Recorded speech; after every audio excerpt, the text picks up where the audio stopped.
In a land far, far away, there was a glorious kingdom. In the kingdom stood a great castle, and inside the castle lived a handsome prince. The prince was sad. He longed for a true princess to share his castle and kingdom, but couldn't find one. This was not because there was a lack of princesses. In fact, the kingdom was full of fair maidens, all claiming to be princesses. The prince scoured the kingdom, meeting every one of these so-called princesses, but he returned sad and empty-handed. "It is impossible to tell whether these are true princesses," he said to his father, the king. "You must be patient, my son. You will know when you know," said the king with a knowing smile. The prince smiled back, then went to his chamber. That evening, a huge storm came.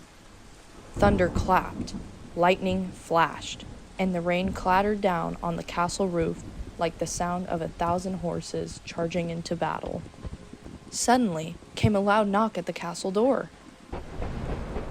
The king put on his robe and opened the door to find a cold, soggy young lady standing in front of him. "I am a true princess," she said.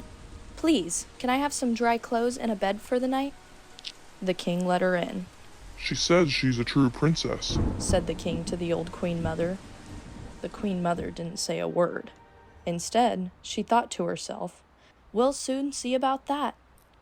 She then handed the princess a nightgown and said, "Put this on while I prepare your chamber." The queen mother began preparing the chamber, but in a very peculiar way. First, she took the covers, sheets, and the mattress off the bed. Then, she placed a singular garden pea on the bed. Then, she laid 20 mattresses on top of the pea, taking care to separate each layer with a soft quilt. After this, she replaced the bedclothes on the top mattress and said to the princess, "Your chamber is ready." The bed was now so high off the ground that the princess needed to climb a ladder to get into the bed. So the princess climbed up the ladder, got under the covers, and blew out her candle. At breakfast the next morning, the queen mother turned to the princess and asked, "My dear princess, how did you sleep?" "Oh, not well at all," said the princess.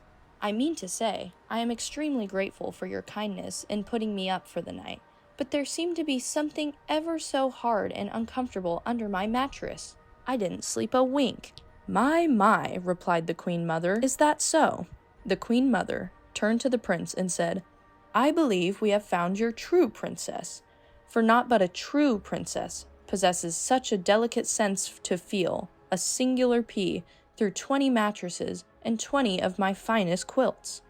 You must be wed immediately." The prince was overjoyed. He turned to the princess and said, "Dear princess, would you do me the great honor of becoming my wife?" She blushed, then taking a moment to finish a mouthful of cereal, said, "On one condition." "Anything," replied the prince. She looked at the prince with a cheeky grin and said, "That you promise, dear prince, that from this day forward, any pea that should enter this castle is simply for eating and not for sleeping upon." The prince looked back at her, chuckled, and said, "I promise."